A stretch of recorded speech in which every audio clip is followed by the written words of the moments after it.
dan sama-sama kita hadir melaksanakan sholat fardu subuh dan sekaligus mendengarkan kultum subuh kita pekan kedua di bulan Ramadan bersama Al-Ustaz Dr. Yahnan MSc. Dengan alhamdulillah Al-Ustaz sudah hadir di hadapan kita bersama. Berselawat dan salam junjungan alam yang Nabi kita Nabi besar Muhammad sallallahu alaihi wasallam dengan lafaz Allahumma shalli ala sayyidina Muhammad wa ala ali sayyidina Muhammad. Assalamualaikum ya Rasulullah, assalamualaikum ya Nabi Allah. Hadirin Bapak dan Ibu yang dirahmati Allah Subhanahu wa taala, tidak memperpanjang mukadimah, langsung saja kepada Ustaz kami persilakan dan waktu. Assalamualaikum warahmatullahi wabarakatuh.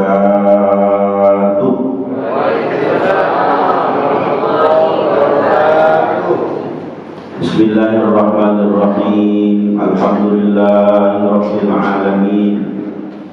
Alladzi ahyana ba'dama amatana wa ilaihin nusyur. Asyhadu an la ilaha illallah wa asyhadu anna Muhammadar Rasulullah. Allahumma shalli ala Muhammad wa ala ali Muhammad, amma ba'd. Rabbi shrah li sadri wa yassir li amri wahlul 'uqdatam min lisani yafqahu qawli, amin ya rabbal alamin. Yang sama-sama kita hormati dan kita muliakan para alim ulama, tokoh-tokoh masyarakat, bapak ibu-ibu, bapak ustaz, bapak imam, pengurus masjid yang insyaallah kita semua bersama jamaah dimuliakan oleh Allah Subhanahu wa taala. Amin ya rabbal alamin. Alhamdulillah, tentunya kembali kita bersyukur kepada Allah Subhanahu wa taala atas limpahan nikmat yang telah diberikan kepada kita. Sebab setelah bangun tidur kita akan berdoa. Bahkan sebelum tidur juga kita berdoa. Sebelum tidur, apa doa yang kita munajatkan kepada Allah? Bismika Allahumma ahya wa bismika amut.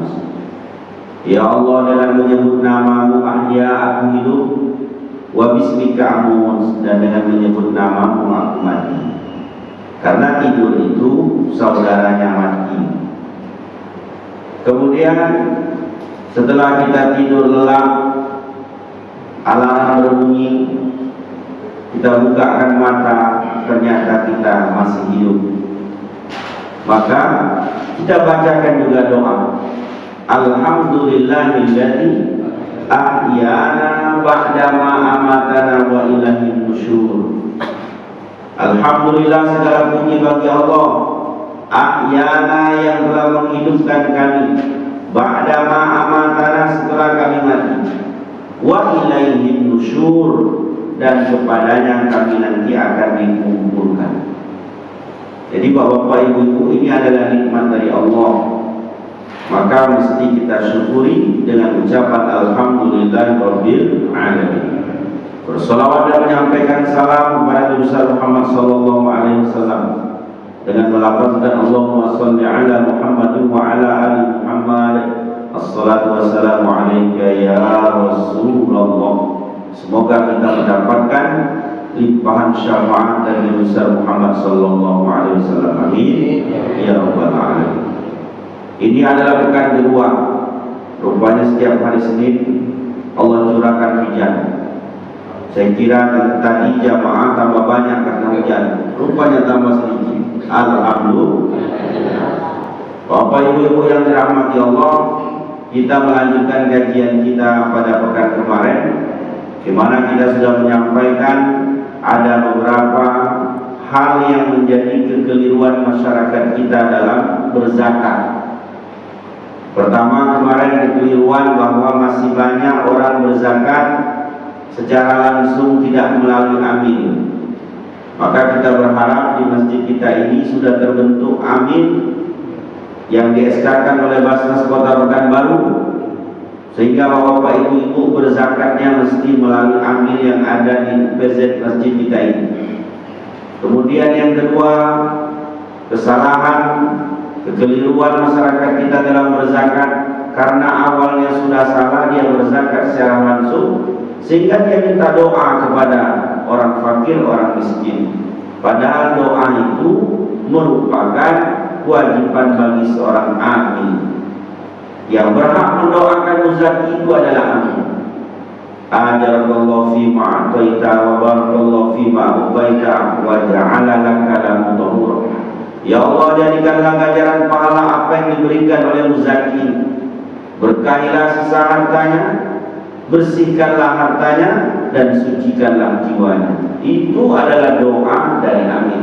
Karena Allah perintahkan wa sholli alaihim, doakan orang yang berzakat itu, inna salataka sakanun lahum, karena doamu akan menenteramkan jiwa mereka. Jadi kalau ada orang bilang, Pak Ustaz, saya kalau berzakat langsung terasalah hati saya ini tenang, terasalah jiwa saya ini puas, itu salah. Kalau mau hati kita tenang, kalau mau jiwa kita puas, zakatnya melalui amin. Karena itu diperintahkan Allah Subhanahu wa ta'ala dalam Quran surat At-Tawbah ayat 103. Kemudian kekeliruan masyarakat kita selanjutnya adalah di mana seringkali masyarakat kita ini berzakat ke kampung halaman, padahal dia mendapatkan rezeki dari Allah di Riau, lebih khusus di Pekanbaru. Mestinya zakatnya bukan ke kampung halamannya tempat dia lahir, tapi di mana harta itu dia dapatkan, maka di sanalah zakat wajib dia tunaikan. Bapak-bapak, ibu-ibu yang dirahmati Allah Subhanahu wa ta'ala. Kemudian subuh kali ini coba kita memasuki tentang orang yang berhak mendapatkan zakat, yang kita kenal dengan istilah mustahik zakat. Mustahik artinya orang yang berhak. Kemudian ada lagi yang mengistilahkan dengan asnaf.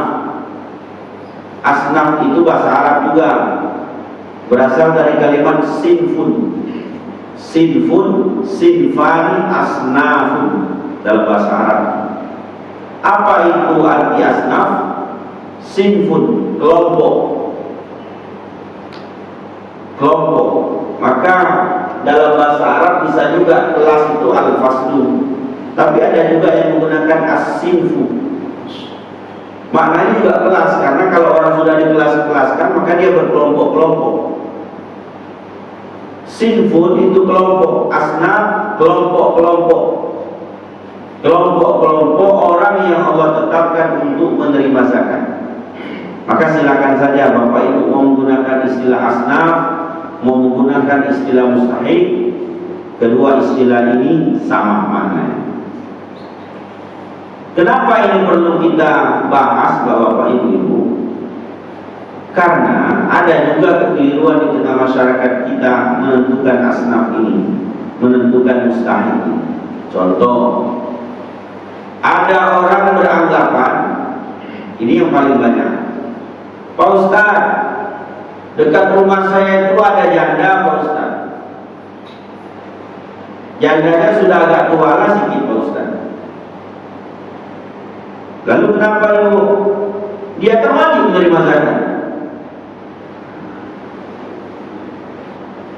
Jadi kadang-kadang Bapak Ibu, ungkapan ini banyak kita dengar. Seperti di masjid dekat rumah kami dulu, Pak Ustaz, semua janda-janda itu dapat zakat, Pak Ustaz. Kalau kita di sini gimana? Janda dapat zakat ya?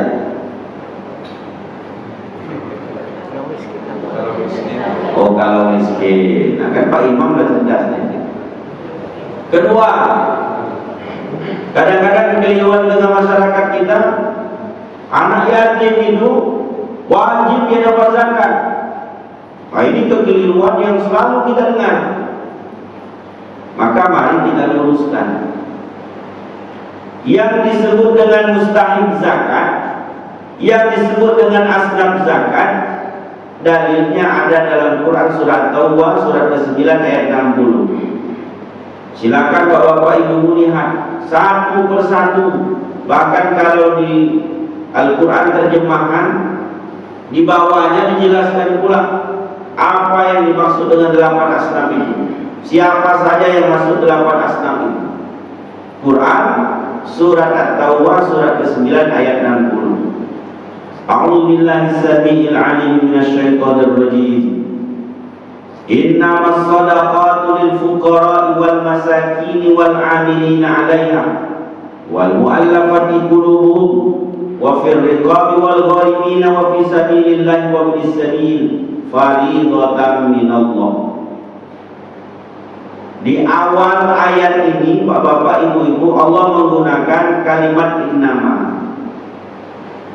Innama itu kalau kita kaji dalam kajian nahwu, ilmu tata bahasa, innama itu alatu hasrin atau adatu hasrin. Alatu hasrin artinya alat, hasrin untuk membatasi. Saya menengok di kaligrafi kita, ada nggak tulisan innama? Itu ada innama. Ini sama di Quran surat Taubah juga ini.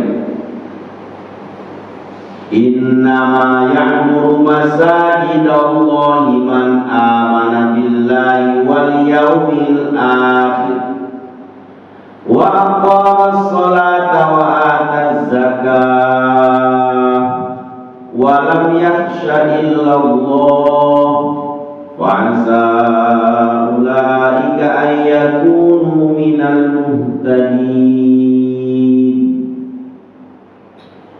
Kalimatnya innama atau ayat 18. Innama itu alat hasrin.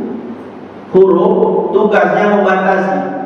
Maka kalau kita lihat makna dalam ayat ini, innama ya'muru masajidallah, hanya orang-orang yang memakmurkan masjid itu man amana billah, pertama orang beriman kepada Allah, wal yaumil akhir, beriman pada hari akhir, wa aqamas shalah, orang yang mendirikan salat, wa ataz zakah, orang yang menunaikan zakat, wa lam yakhsha illallah, orang yang tidak ada dia takut kecuali kepada Allah. Berarti orang yang memakmurkan masjid itu pertama orang beriman kepada Allah dan hari akhir. Satu. Wa aqamas shalah, dua orang yang menegakkan mendirikan salat. Wa ataz zakah, yang ketiga orang yang menunaikan zakat. Yang keempat, walam yakhsha illallah, orang yang dia tak ada takut kecuali kepada Allah. Hanya 4 inilah. Jadi bapak-bapak, ibu-ibu, bapak-bapak, ibu-ibu yang subuh kali ini bukan takut karena hujan, begitu kan? Bukan pula takut dengan cuaca dingin, tapi bapak-bapak, ibu masuk pada 4 golongan ini. Kenapa memakmurkan masjid? Karena bapak-bapak masuk. Wa aqamas shalah, orang yang mendirikan salat. Saya datang ke masjid, saya imarakan masjid, saya syiarkan masjid itu karena untuk menegakkan mendirikan salat. Selagi bisa keluar rumah bawa payung, gitu kan? Walaupun hujan agak gerimis lebatlah sikit-sikit, tetap datang ke masjid. Kecuali kalau guru petir tambah angin kencang. Kalau kita keluar jangan payung, badan kita pun melayang. Mungkin kalau seperti itu datang ke masjid. Jadi kenapa bapak-bapak ibu-ibu memakmurkan masjid ini? Karena masuk kategori wa aqamas shalah. Pak Ustaz, saya masuk kelompok yang pertama. Saya ke masjid itu, Ustaz, mensiarkan masjid itu karena iman saya kepada Allah, iman saya kepada hari akhir. Saya yakin karena itu rumah Allah, di sana tempat saya bermunajat. Kalau bapak ibu lagi pusing-pusing, banyak hutang, setiap hari orang datang ke rumah lagi hutang, cepat-cepat datang ke masjid. Tak berani orang lagi hutang. Tak percaya bukti kan? Tapi jangan pula hutang dulu, gitu kan? Jadi bapak ibu luar biasa masjid ini. Bahkan kalau bapak ibu susah mau tidur, datang ke masjid. Di hari Jumat itu kan tak ada orang mau tidur, tapi ketika masuk masjid sudah sholat sunat dia, belumlah imam naik ke atas mimbar, baru azan dikumandangkan oleh muazin, Allahu Akbar, Allahu Akbar. Baru seperti itulah mulailah matanya redup seperti lampu 5 watt. Jadi bapak-bapak, ibu-ibu, apalagi kalau imamnya baca khutbahnya lama, panjang pula. Sudah tertidur dia, bangun, belum selesai. Tidur lagi, belum selesai. Ya Allah, sudah 40 menit rupanya saya tertidur. Jadi kalau sudah masuk masjid ini tenang, nyaman, tentram. Ini bapak ibu-ibu, karena ini rumah Allah dan Allah akan memberikan ketenangan kepada kita kalau masuk masjid. Pak Ustaz, saya datang ke masjid itu wa'atar zakat untuk membayarkan zakat karena amil kami di masjid kami, Pak Ustaz, sudah jadi amil yang resmi, sudah di-SK-kan oleh Basnas Kota Pekanbaru. Maka Pak Ustaz, pengelolaan zakat kami sudah keren di masjid. Bisa. Jadi membayarkan zakat di masjid yang ada amil resmi ini merupakan syiar. Apa yang kita syiarkan? Apa yang kita makmurkan? Masjid Allah, rumah Allah, masjid Allah. Ini bapak ibu-ibu yang dirahmati Allah. Nah, kalimat inama ini dia membatasi. Kalau bukan 4 kelompok ini tak akan mampu dia memakmurkan masjid. Tapi kalau kita masuk pada 4 kelompok ini, apakah keempat-empatnya atau salah satu dari 4-nya, pasti kita bisa memakmurkan masjid. Nah, demikian juga dengan ayat yang ke-60 tadi. Dalam ayat itu Allah sudah membatasi pakai innama. Allah membatasi orang-orang yang berhak mendapatkan zakat itu, orang-orang yang masuk kelompok asnaf zakat itu, dari dulu sampai hari kiamat tidak akan berubah 8. Jangan bapak ibu tambah 8 ini lah. Tak juga berkurang, tidak juga bertambah. 8. Siapa yang 8 ini? Kita lihat pada ayat pertama.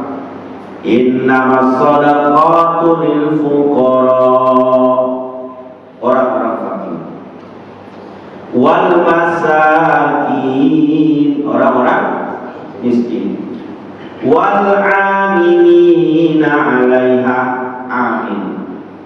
Kemudian yang ketiga, wal mu'allafati qulubuhum, mu'allaf. Ini 4 yang pertama. Dalam ayat ini 4 yang pertama ini Allah gunakan huruf lam. Lil fuqara'i wal masakini, seakan-akan lil fuqara'i walil masakini walil amilina 'alaiha walil mu'allafati qulubuhum. Tapi ayat Al-Quran itu kan bahasanya indah, tidak diulang-ulang seperti itu. Cukup yang pertama saja pakai lamnya, lil fuqara'i wal masakin.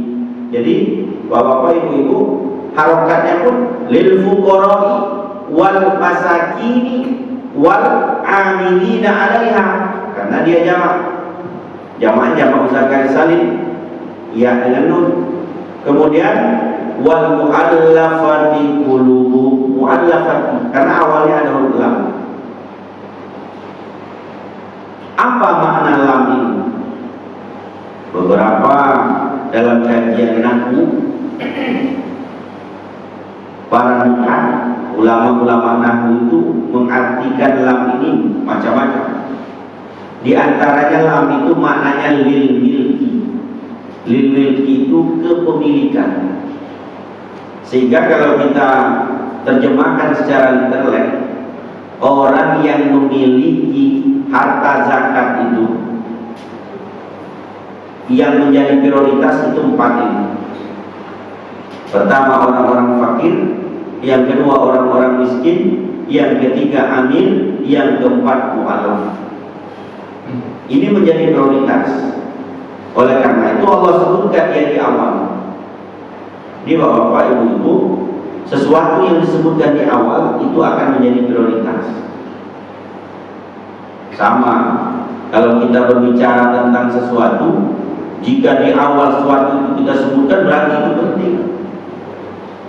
Kalau bapak misalnya menasihati anak, yang pertama kali bapak sebutkan itu berarti itu penting. Ibu misalnya menasihati anak, yang pertama kali ibu sebutkan itu penting. Misal, anak itu banyak sekali masalah, tapi ketika bapak ibu memberikan nasihat kepada dia, nah, ingat ya, apapun dan dimanapun kondisimu, engkau wajib untuk sholat. Berarti itu penting disampaikan. Nah, hidup berkeluarga ini tidaklah segampang seperti membalik telapak tangan. Yang penting kau niatkan saja, menikah itu ibadah. Misal, berarti ketika kita menyampaikan ibadah itu, itulah penting. Walaupun yang lain mungkin macam-macam disampaikan. Aku tahu istrimu itu perangai seperti itu, bukan mama datang, tapi kau sabar. Berarti itu penting. Maka Bapak Ibu, Allah pun dalam Al-Quran, kalau ada berapa hal yang ingin disampaikan di dalam ayat itu, tapi beberapa hal itu ada sesuatu yang Allah awal, itulah yang paling penting. Sama dengan ayat ini kan dampaknya. Man amana billahi wal yawmil akhir wa aqama shalah wa ata zakah wa lam yakhsha illallah.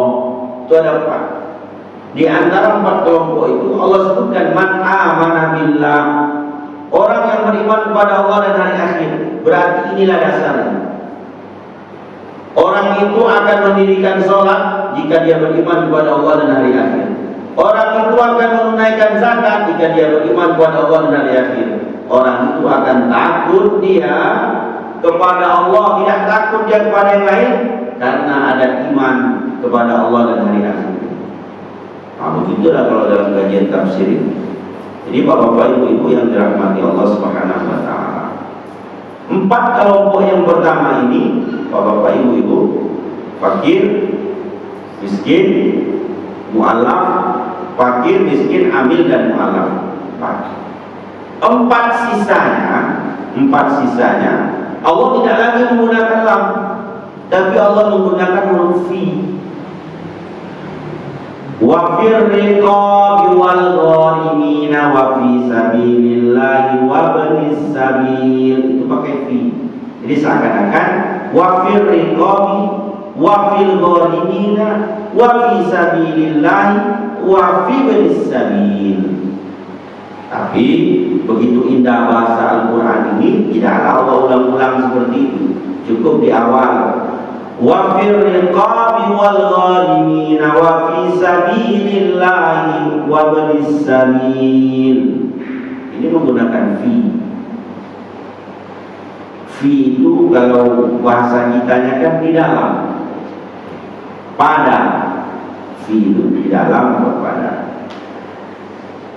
Maka bapak-bapak, ibu-ibu, yang 4 terakhir ini, kalau yang 4 pertama ini prioritasnya sangat diutamakan. Kalau 4 terakhir ini, kalau dia ada, alhamdulillah. Tak ada, ya tak ada masalah. Dan kebutuhan yang 4 terakhir ini pun tidak seperti kebutuhan yang 4 pertama tadi. Maka bapak, ibu-ibu, ini menjadi prioritas. Bahkan sangat memprioritaskan kalau dalam mazhab Imam Hanafi. Mazhab Imam Hanafi, mustahil zakat itu mereka mengatakan tak usah sampai 8, cukup 2 saja. Siapa 2 itu? Fakir dan miskin. Jadi bapak-bapak, ibu-ibu yang dirahmati Allah, itu dalam mazhab Hanafi, jangan pula kita ikut. Kita tetap 8 ini. Nah, 8 ini memang terkadang ada semua Tapi bisa juga hanya 6, bisa juga ada 4, tergantung kondisi. Seperti di masjid kita ini, biasanya sampai 8 atau gimana? Jarang ada 8, Tak sampai 6 paling. Pak Ustaz, di masjid kami ini mustahik itu pertama fakir, yang kedua miskin, yang ketiga amil. Misalnya kan, mualaf tak ada Pak Ustaz. Misal rikob tak ada Pak Ustaz. Ghorimin juga tak ada. Kemudian apa lagi? Fisabilillah ada. Berarti dia ada 4. Nah, Bapak-bapak, Ibu-ibu, dalam pembagian zakat, kalau memang 4 ini ada, ya bagikanlah kepada 4 kelompok ini.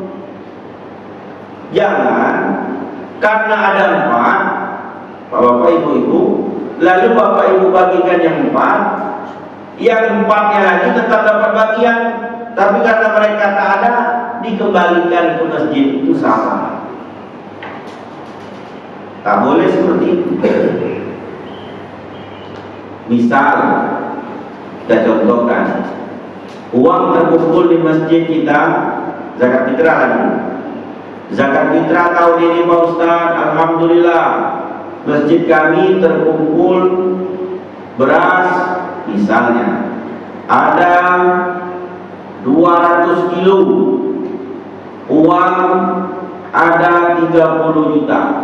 Biasanya seperti itu, atau lebih, atau kurang? Sekitar 20. Kalau beras lebih kurang 60 atau 70. 60 atau 70 kilo. Kalau uang Paling 18 sampai 20 lah. 18 sampai 20 juta. Memang orang tua kita ini ingat, dia hafal. Saya sengaja sebutkan besar-besar karena di sekitar masjid kita ini banyak orang kaya. Saya Pak Ustaz berzakat fitrah itu memang beras yang saya makan itu adalah beras bulog, bulog pula. Misalnya beras topi koki. Topi koki itu dalam kimatnya sudah dapat belum kimatnya? Belum. Mungkin tak lama lagi.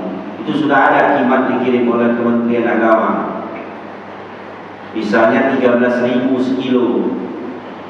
Berarti kalau 2,5 kilo, 2 kilo 26. 26 ditambah 6,5. Berapa Ustaz? 32,5. Jadi satu jiwa itu 32.500. Saya genapkanlah Pak Ustaz, jadi 35. Tak ada masalah. Berarti kami Pak Ustaz di rumah itu ada 4 jiwa. Maka 35 kali 4 berarti 140.000. Saya tak mau Pak Ustaz, saya mau lebih, saya 50.000 lah. Tak ada masalah. 1 jiwa 50.000. Berarti kalau 4 jiwa 200.000. Tak ada masalah. Jadi bapak-bapak, ibu-ibu yang dirahmati Allah, yang penting jangan kurang. Yang kita jelaskan kemarin, yang dimakan beras Amos, tapi ketika membayar beras bulog. Nah, itu salah. Mana Pak Ustaz, ibu makan apa? Tak tengok dulu lah mana. Tengoknya, saya yang paling ini Ustaz, paling rendah. Ibu yang paling rendah datang ke masjid, bawa mobil Avanza. Tak mungkin lah beras bulog. Kami Pak Ustaz, walaupun orang kaya, tapi makan sederhana. Itu bahasa basi namanya. Jadi dalam beribadah ini pilihlah yang baik-baik, yang bagus-bagus, yang lebih-lebih. Maka bapak-bapak, ibu-ibu yang dirahmati Allah Subhanahu wa Ta'ala. Jadi kalau memang misalnya kita dapatkan 20 juta, ternyata ada 4 asnaf, bagi saja 4. Jangan 20 juta dibagi 8. 20 juta dibagi 8 berapa? 8 kali 2 16 misalnya. Bisa. Berarti 2 juta lebih lah. 2 juta 200. Lalu Bapak Ibu, 2.200.000 untuk kelompok fakir, 2.200.000 untuk kelompok miskin, 2.200.000 untuk amil, 2.200.000 untuk fisabilillah. Sisanya kan masih separuh, misalnya masih 10 juta misalnya. Berarti 10 jutanya dibagikan, 10 jutanya disimpan. Udahlah 10 juta ini kita masukkan ke kas masjid. Salah, berdosa kalau seperti ini. Apalagi zakat fitrah. Zakat fitrah ini wajib dihabiskan, tidak boleh ditunda-tunda, selesaikan. Kalau zakat mal, dia wajib habis tapi dalam 1 tahun. Seperti kami di Basnas ini, kami mengumpulkan zakat mal. Jadi zakat mal itu kami dapatkan di bulan Januari, kami dapatkan di bulan Februari, kami kumpulkan semua. Karena sekarang kebijakan Pak Gubernur luar biasa. Di bulan Maret sampai April itu 1 bulan sudah 3 miliar pengumpulan. 1 bulan berarti kalau dia 10 bulan 30 miliar. Yang sudah pasti angkanya dari ASN. Maka Bapak Ibu yang dirahmati Allah Subhanahu wa taala, uang 30 miliar itu wajib habis dia dalam 1 tahun. Tapi kalau zakat fitrah, karena kewajiban itu hanya ada di bulan puasa, maka Bapak Ibu selama bulan puasa itu terakhirlah ketika hari akhir di bulan Ramadan itu atau malam takbiran itu wajib semuanya sudah disalurkan, habis, tidak ada sisa. Ini Bapak Ibu yang dirahmati Allah Subhanahu wa taala. Nah, jangan kita simpan, ini ada masjid yang menyimpan. Kita kan yang berhak menerimanya kan ada apa? Bagi aja apa? Lalu sisanya simpanlah. Tidak boleh. Berdosa jika ada amil seperti ini. Maka amil ini mesti dia paham betul tentang zakat. Bapak Ibu yang dirahmati Allah Subhanahu wa taala. Nah, zakat ini memang dia akan terbagi 2. Ada zakat fitrah dan ada zakat mal. Siapa penerimanya tetap 8 tadi. Mau zakat fitrah, dia mau zakat mal, mustahiknya 8. Nah, coba kita kaji satu persatu. Siapa yang disebut dengan fakir? Fakir itu Bapak Ibu artinya bukan karena dia tua renta, bukan karena dia janda tadi. Kalau janda masuk, tentu duda-duda juga protes. Apalah janda masuk, kamu dulu tak masuk, pasti protes. Nah, maka kategorinya bukan duda, bukan janda, tapi apakah masuk dia fakir? Siapapun. Apa arti fakir? Fakir itu artinya orang yang tidak punya mata pencarian, sehingga tidak bisa memenuhi kebutuhan dasar hidup. Jadi kata kuncinya mata pencarian. Jadi kalau ada orang yang tak punya mata pencarian, sehingga dia tidak punya kebutuhan, dia tidak punya sesuatu yang bisa menutupi kebutuhan dasar hidupnya. Jadi dalam definisinya itu ada 2 yang mesti kita tengok. Pertama mata pencarian, yang kedua mampu tidak dia memenuhi kebutuhan hidupnya. Ternyata kalau orang fakir ini tidak punya mata pencarian, gimana dia akan menutupi kebutuhan dasar hidupnya? Bapak Ibu yang dirahmati Allah, kadang-kadang kalau kita teliti secara mendalam, susah mencari orang fakir. Si ahli itu memang tak ada dia mata pencarian, tapi anaknya menanggung biaya hidupnya, berarti tidak fakir dia. Di komplek tempat saya tinggal itu ada bapak itu udah tak kerja lagi, dia hanya di masjid, tapi 4 orang anaknya bagi-bagi. Kalau satu anak 1.500 kali 4 6 juta, sehatlah apa tuh? Maka kata orang tua dulu, banyak anak banyak rezeki. Kita kadang-kadang takut Kalau banyak anak, saya dulu jumpa, kami manggilnya abah di pesantren dulu. Anaknya 8 orang, tapi memang susah hidup abah itu karena di pesantren saja. Tak ada kerja lain apa yang bisa dia bantu di pesantren. Makan pun ditanggung oleh pondok. Waktu itu susah luar biasa. Dia cerita Ramadan seperti ini. Pak Ustaz, tadi mau sahur katanya. Pas mau masak, rupanya orang pakai kompor gas, dia pakai kompor biasa yang minyak tanah. Rupanya habis minyak tanah. Jadi Pak, ya terpaksa lah cari kayu bakar. Ketika dapat kayu bakar, kan kemarin itu hujan, kayu bakar basah pula.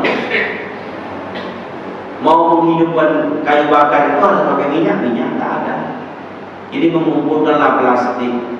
Ketika plastik dihidupkan mati, plastik dihidupkan mati. Akhirnya habis waktu sampai waktu imsak. Jadi Pak, ya cukuplah minum air. Abah tak ngomong. Kalau abah ngomong tadi biar kami antar. Ada di rumah.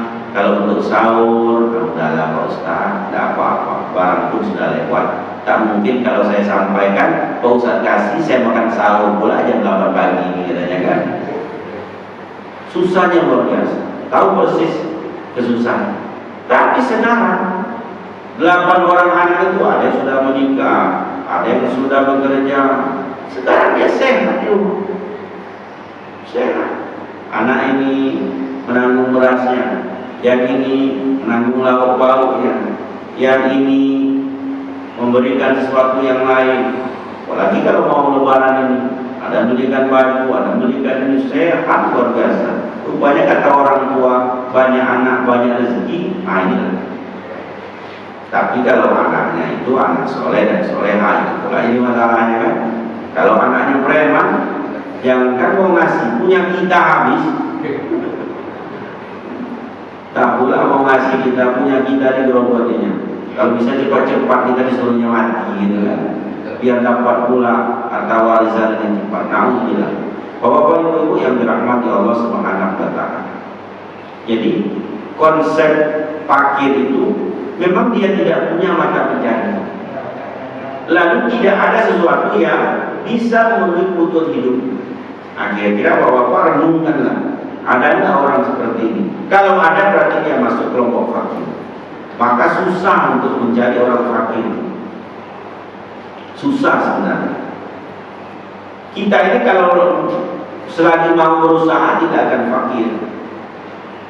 Kalau selagi mau berusaha, apalagi di waktu muda, semangat kita mencari rezeki, semangat kita berusaha, di masa tua kan tinggal memetik hasil.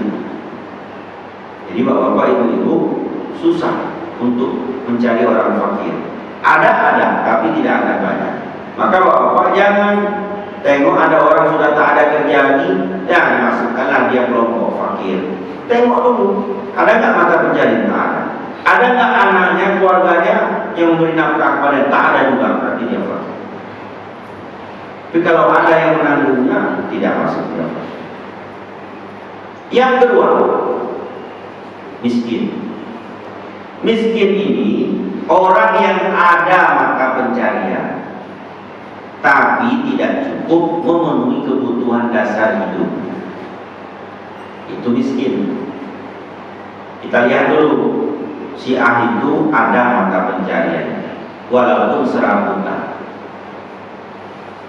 Saya di rumah itu dulu, kepala tukangnya duda, orang Jawa, duda, tak ada bini. Keneknya 2 istri. Kepala tukang duda, keneknya 2. Kalau gaji besarlah kepala tukang atau kenek? Kepala tukang. Itu saya kurang Pak D ini, kepala tukang, tak ada istri. Sementara kenek Pak D ini, istrinya 2. Itulah dunia ini Pak Ustaz. Saya heran juga dengan kenek saya ini. Kok bisa juga 2 istri? Saya tanya, abang apa kerja? Tidak ada. Tidak ada kerja. Loh, jadi gimana untuk menafkahi istri? Istri saya yang satunya jualan, sudah ada dia bisnis. Yang satunya lagi kerja dia Ustaz. Berarti abang ini kepala rumah tangga atau ibu rumah tangga? Nah begitulah. Tugas saya hanya mengantar istri saya aja. Yang kerja sana saya antar, sore saya jemput. Kemudian yang jualan di pasar tadi pagi saya antar. Nanti habis jualannya atau tutup kedainya saya jemput. Memanglah abang ini saya bilang dapat istri seperti itu luar biasa. Jarang bang. Ibu-ibu mau seperti itu. Tak ada yang mau bang. Tapi luar biasa dia. Jadi dia tak ada kerja. Saya ini kerjaan khusus untuk di rumah aja. Saya bilang sama istrinya, kalau saya ikut adiknya, berapa dikasihnya apa? Saya bilang kalau ada perempuan seperti ini mau saya mau. Tapi belum jumpa saya perempuan seperti istri abang. Jadi bapak-bapak ibu-ibu yang dirahmati Allah Subhanahu Wa Taala. Nah kita tengok orang ini ada pekerjaan, dan pekerjaannya serabutan. Lalu penghasilan yang dia dapatkan tidak bisa mencukupi kebutuhan dasar hidupnya. Kebutuhan dasar hidup kita ini kan 3: sandang, pangan, papan. Sandang apa? Pakaian. Pangan, makanan. Papan, tempat tinggal. Misal, kalau satu orang, satu jiwa saja, seperti saya ini, andaikan satu hari kebutuhan untuk makan saya ini 15.000 lah sekali makan. Berarti satu hari kalau 3 kali makan saya 45.000. 45.000 kali 30 berapa?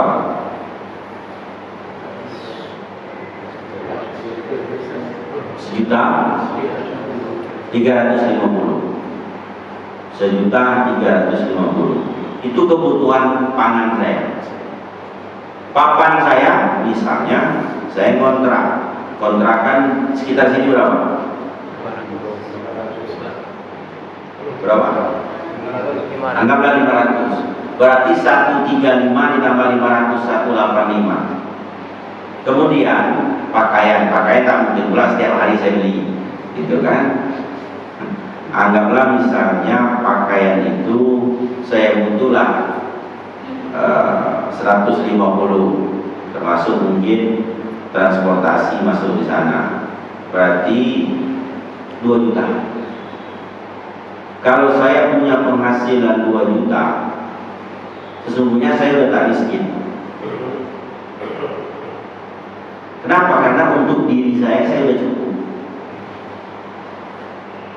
Ini bapak-bapak ibu-ibu yang dirahmati Allah. Tapi kalau penghasilan saya itu di bawah 2 juta, apakah 1.800 ataukah 1.500 ataukah 1 juta, berarti saya miskin. Kenapa? Untuk diri saya tak cukup. Saya mesti 2 juta satu bulan, tapi yang saya dapatkan hanya 1.500.000. Berarti saya miskin. Saya miskin. Maka jadi amil zakat itu seperti itu sampai penelitian. Saya di masjid itu udah saya tata kawan-kawan yang jadi amil itu. Pertama kami minta usulan dari Pak RT. Macam-macam lah usulan Pak RT. Ini warga saya Ustaz, namanya si A, dijelaskan oleh Pak RT. Dia ini kerjanya serabutan Ustaz. Si A ini Pak Ustaz kerjanya sebagai satpam. Si A ini Pak Ustaz kerjanya untuk potong ayam. Macam-macam lah. Penghasilannya berapa Ustaz? Tak cukup lah, anaknya sekian. Ya, terima kasih Pak RT atas data yang dikirim kami. Tapi izinkan kami, nanti kami akan datangi rumah orang yang usulkan Pak RT. Kenapa? Ya kami akan bertanya langsung. Sebab tak bisa kita nengok-nengok. Ditengok-tengok ini, kalau nengok gayanya susah nih. Tidak bisa tengok-tengok seperti itu. Oh silakan Pak Ustaz. Nah, setelah didapatkan data itu, lalu kita cross check ke yang bersangkutan. Kami tanya, Assalamualaikum Bang. Waalaikumsalam. Masuk Pak Ustaz. abang nama si A. Iya Pak Ustaz. Apa kerja abang? Karena catatan Pak RT dia sebagai pekerja tukang potong ayam. Saya tukang potong ayam Pak Ustaz. Di mana? Di Ramayana. Maksudnya di pasar pusat gitu. Bukan potong ayam di Ramayana. Jadi bapak-bapak, ibu-ibu, mohon maaf nih bang, karena kita kan untuk memastikan, abang tolong sampaikan yang sejujur-jujurnya. Berapa gaji abang? Tergantung Ustaz, maksudnya. Ya kadang-kadang saya lembur Ustaz. Oh, kalau gaji pokoknya berapa? 4 juta Ustaz. 4 juta. Kalau tambah lembur, kadang tak apa Ustaz, 2 juta, kadang lebih. Artinya 4 juta itu udah pasti bang, ya. Yang sering kali Ustaz saya dapat 5 juta, penghasilan 5 juta. Kerja lain setelah potong ayam, karena kan potong ayam dia subuh saja tuh, sampailah mungkin siang. Tak ada Ustaz. Oke, tak ada. Istri apa kerja? Istri saya bantu-bantu, ada keluarga jualan Ustaz. Berapa penghasilan kakak? Tak apa sampaikan. Ya Ustaz dikasih paling sebulan itu 1 juta, kadang 1,5 juta. Biasanya berapa? 1 juta? Oke, 1 juta, berarti 6 juta. Kebutuhan dasar hidup abang berapa? Rumah kontrak? Tak Pak Ustaz, rumah saya udah lunas, saya kredit. Nah, lunas. Berarti udah selesai kan? Paling baik listrik lah. Kemudian berapa istri berapa? 200.000 Pak Ustaz. 200.000. Anak berapa? 4. Kebutuhan satu hari di rumah ini berapa? Kami Pak Ustaz di rumah ini antara 50 sampai 100. Kalau paling besar 100, berarti sebulan 3 juta. Ditambah listrik tadi 200, 3.200.000. Misal. Ini bapak ibu-ibu, anak sekolah besar 4. Kalau satu orang kasihnya 10.000 atau 5.000, 5.000, 5 4, 20. 20 dikali 3, 600. Berarti tak sampai 4 juta. Iya kan? 3.800.000. Kita bulatkanlah, berarti pengeluaran bapak ini 4 juta. Yang dia terima dalam 1 bulan itu 6 juta. Bisa. Berarti jadi tanda bagi kita, bapak ini tidak miskin.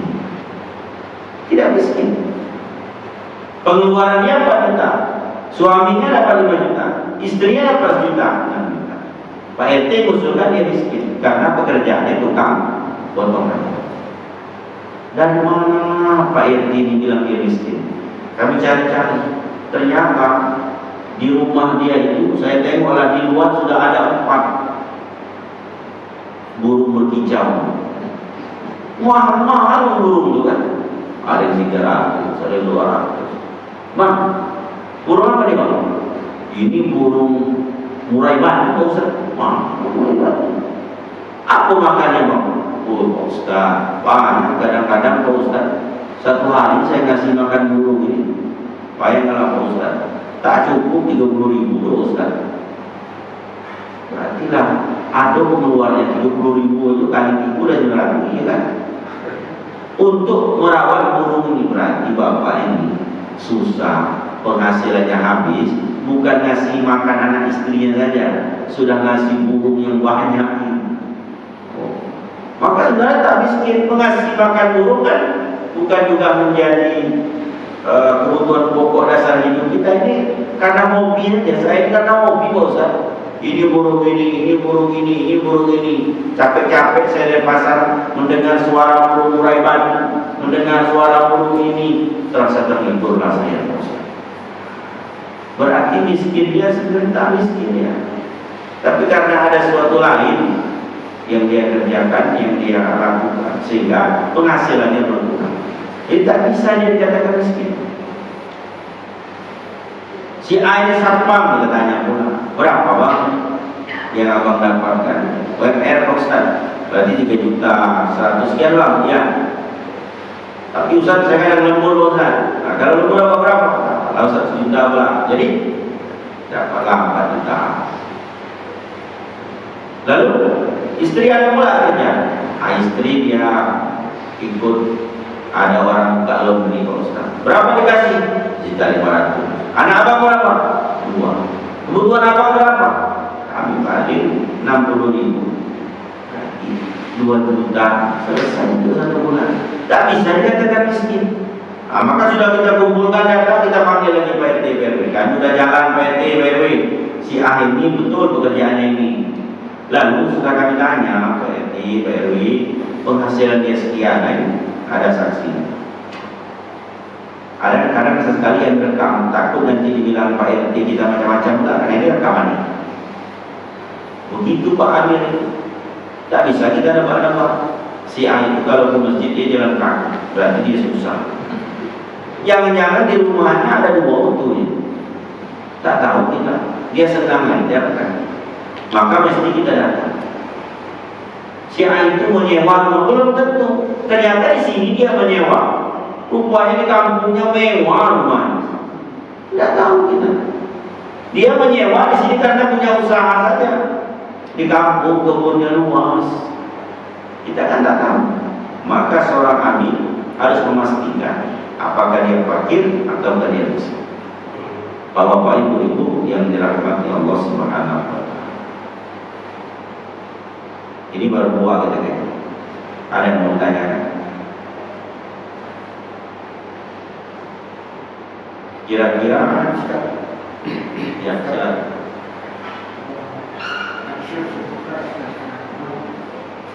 Kafir itu boleh dikasih semua materi. Oh, nanti kita masuk kepada ghorimin.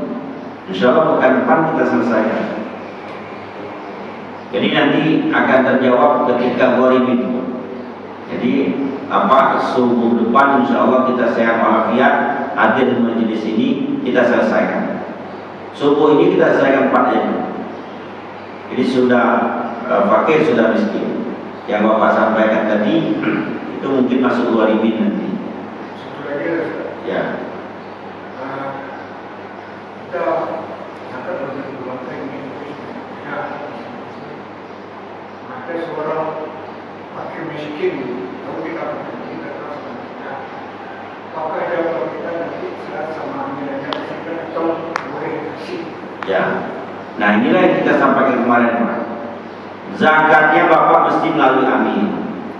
Setelah Bapak bayarkan zakat melalui amin, Bapak titip tetangga saya itu atau si A itu, dia itu orang mampu, tolong amin, jangan tak dibantu dia, jangan tak dikasih dia, karena dia berhak mendapatkan dana zakat. Seperti itu.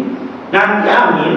Kalau ada muzaki yang menyampaikan seperti ini, langsung dia catat. Jangan, ya Pak, iyo ayo. Ketika pembagian lewat, berdosa.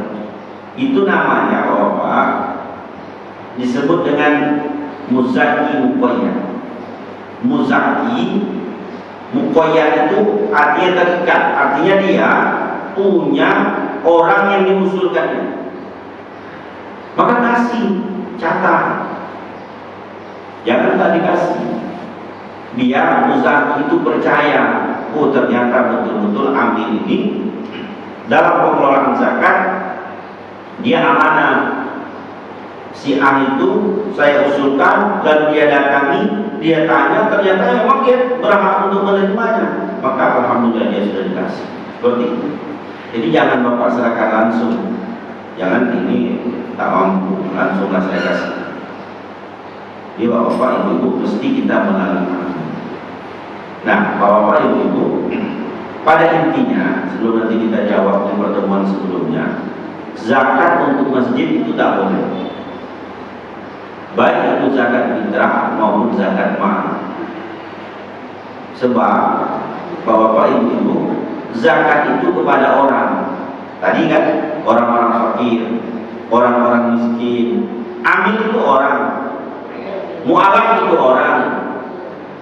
Kemudian ghorimin itu orang. Rikob itu orang. Fisabilillah itu orang. Ibnu Sabil itu orang. Nah, maka nanti kita bahas. Jadi pada intinya Tidak boleh zakat itu untuk membangun masjid. Tapi nanti kita bahas, andaikan ada orang yang membangun masjid, lalu dia berhutang, jatuh tempo, tak ada uangnya, sudah minta pula sumbangan ke orang untuk menyelesaikan, tak juga dapat. Walaupun dapat, tak juga selesai. Yang tempat berhutang tadi, karena sudah jatuh tempo, dia kan perlu juga. Kalau bapak tak bisa, katanya, gimana cara bapak cari solusi lain? Saya butuh pak, karena sudah jatuh tempo, sudah berusaha tak ada lagi. Nah, nanti kita masuk. Apakah dia masuk ghorimin? Jadi kalau dia masuk ghorimin, berarti nanti uang zakat itu masuk pada asnaf ghorimin, orang yang berhutang tadi, sehingga diselesaikan hutang. Nanti kita bahas. Tapi secara umum seperti itu.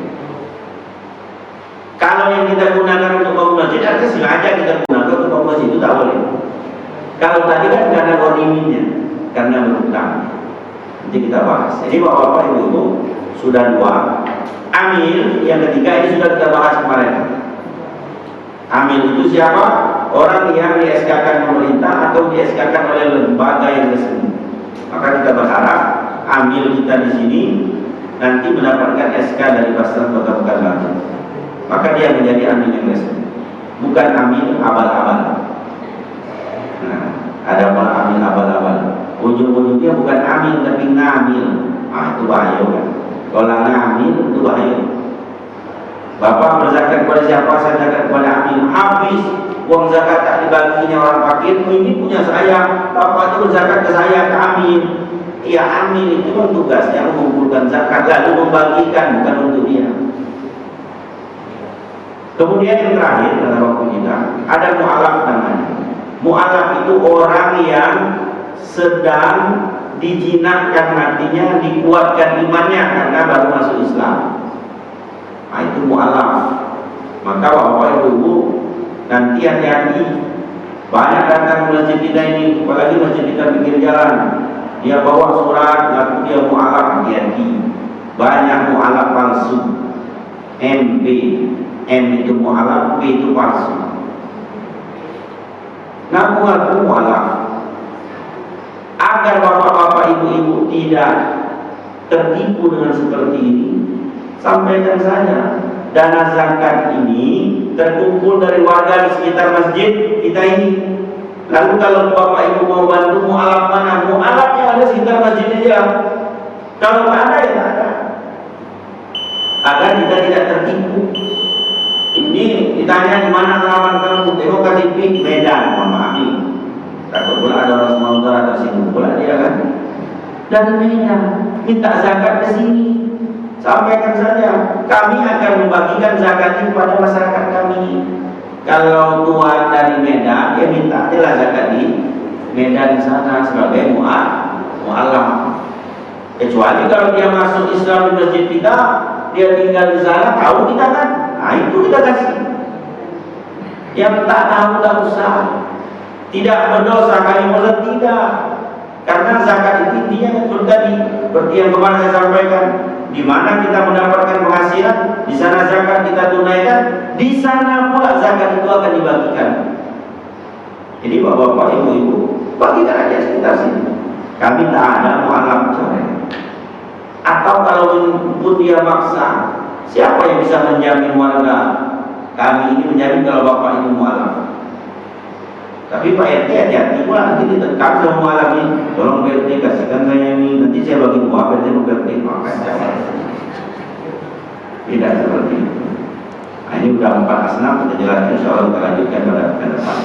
Terima kasih atas segala perhatian dan mohon maaf atas segala kekurangan.